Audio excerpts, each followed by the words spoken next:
Baik, Assalamualaikum warahmatullahi wabarakatuh.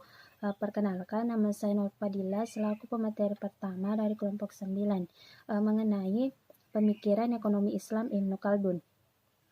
Yang pertama yaitu biografi Ibnu Khaldun.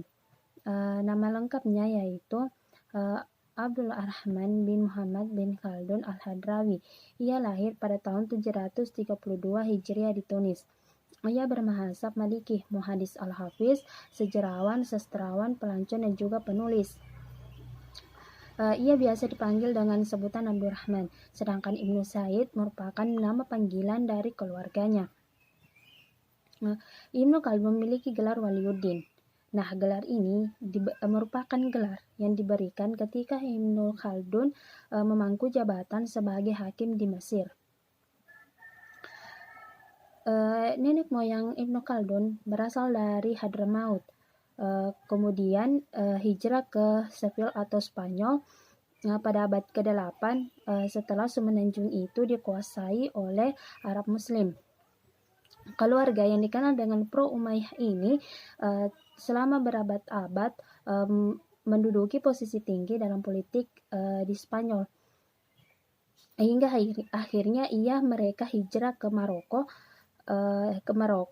sebelum Seville itu jatuh ke tangan Kristen pada tahun 1248 Masehi. Nah, latar belakang dari keluarga kelas atas ini merupakan faktor penting dan faktor pendukung dari Ibnu Khaldun sehingga ia bukan hanya menguasai mengenai tentang satu dua bidang ilmu saja. Nah, otak cerdasnya ini ternyata tidak puas jika ia tetap berada di bawah. Nah, sehingga ia akhirnya mendorong untuk terlibat dalam berbagai intrik politik yang melelahkan di Afrika Utara dan juga Spanyol. Nah, yang kedua yaitu perjalanan studi dan karya-karya Ibnu Khaldun. Nah, dalam usia muda, Ibnu Khaldun sudah menguasai beberapa disiplin ilmu Islam klasik, termasuk ulum akliyah, ilmu kefilsafatan, tasawuf, dan juga metafisika. Nah, di bidang hukum ia mengikuti mazhab Maliki. Di samping itu semua, ia juga tertarik pada ilmu politik, sejarah, ekonomi, geografi. Nah, otaknya memang tidak pernah puas dengan satu dua disiplin ilmu. Disinilah terletak kekuatan dan sekaligus kelemahan dari Ibnu Khaldun. Nah, pengetahuannya yang begitu luas dan bervariasi ibarat sebuah ensiklopedi. Namun dari catatan sejarah, ia tidak dikenal sebagai seorang yang menguasai satu bidang disiplin. Nah, karya-karya Ibnu Khaldun termasuk karya-karya yang monumental. Ibnu Khaldun ini menulis banyak buku, antara lain yaitu Syarh al-Burdah, sejumlah ringkasan atas buku-buku karya Ibnu Rushd.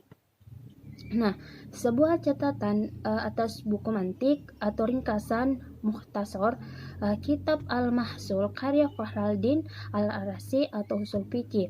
Nah, sebuah buku lain tentang matematika.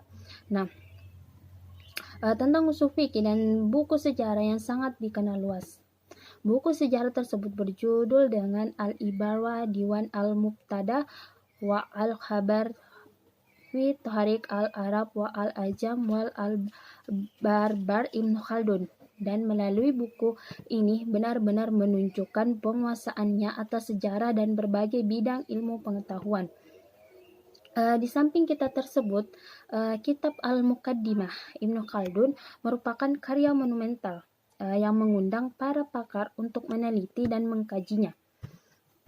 Nah, tokoh ini meninggal dunia secara mendadak di Kairo pada tahun 807 Hijriah dan kemudian dimakamkan atau dikuburkan di kaum Sufi di luar Bab Al-Nas. Selanjutnya itu mengenai pemikiran ekonomi Ibnu Khaldun.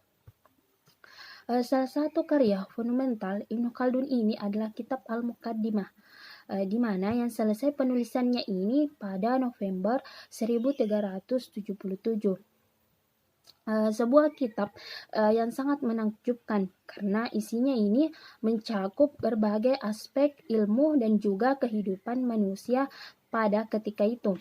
Nah, Al-Muqaddimah secara harfiah berarti pembukaan ataupun introduksi dan merupakan jilid pembuka dari 7 jilid tulisan sejarah. Al-Muqaddimah mencoba untuk menjelaskan beberapa prinsip-prinsip yang menentukan kebangkitan dan juga keruntuhan dinasti yang berkuasa atau daulah dan peradaban atau umran. Tetapi bukan hanya itu saja yang dibahas. Al-Muqaddimah juga berisi diskusi ekonomi, sosiologi, dan ilmu politik yang merupakan kontribusi orisinil Ibnu Khaldun untuk cabang-cabang ilmu tersebut. Nah, Ibnu Khaldun juga layak mendapatkan penghargaan atas formula dan ekspresinya yang lebih jelas dan elegan dari hasil karya pendahulunya atau hasil karya ilmuwan yang sejaman dengannya. Melahirkan karya Al-Muqaddimah menjadikan Ibnu Khaldun sebagai seorang jenius polimet atau jenius dalam berbagai bakat dan seorang renaissancement yang menguasai banyak bidang ilmu. Di dalam kitab ini Ibnu Khaldun membincangkan berbagai topik baik seperti sejarah, geografi, matematika, agama, sistem kerajaan, sistem ekonomi, sistem pendidikan. Jika orang biasa hendak mencoba menulis mengenai semua bidang ini, bisa jadi penulisannya itu akan berbentuk dasar-dasar saja, karena tidak mudah untuk dapat memahami kesemua bidang tersebut dengan mendalam. Akan tetapi Ibnu Khaldun ini merupakan seorang master of all trades yang jarang-jarang dijumpai dalam sejarah manusia.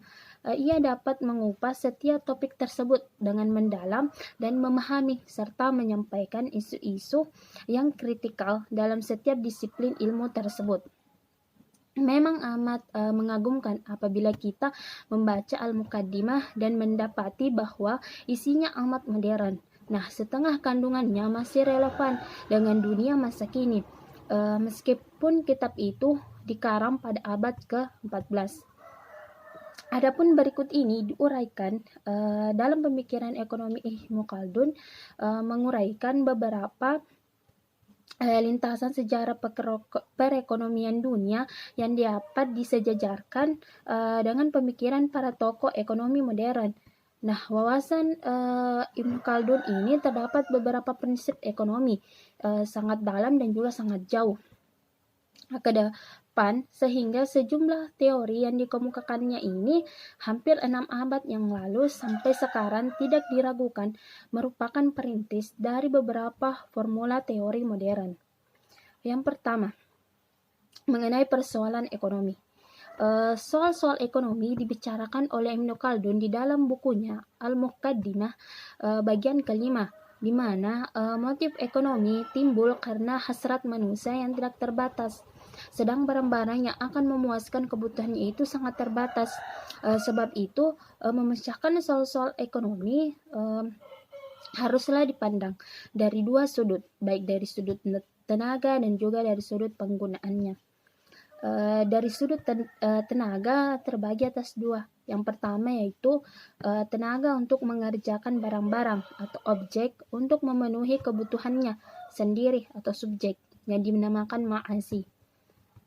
Yang kedua yaitu tenaga untuk mengerjakan barang-barang yang memenuhi kebutuhan orang banyak atau masal subjektif dinamakan tamawul atau perusahaan. Adapun dari jurusan kegunaan dapat dibagi menjadi dua hal. Yang pertama yaitu kegunaan barang-barang yang dihasilkan itu hanyalah untuk kepentingan sendiri atau dinamakan dengan rezeki. Yang kedua yaitu kegunaannya untuk kepentingan orang banyak, sedangkan kepentingan orang yang mengerjakannya itu tidaklah menjadi tujuan utama.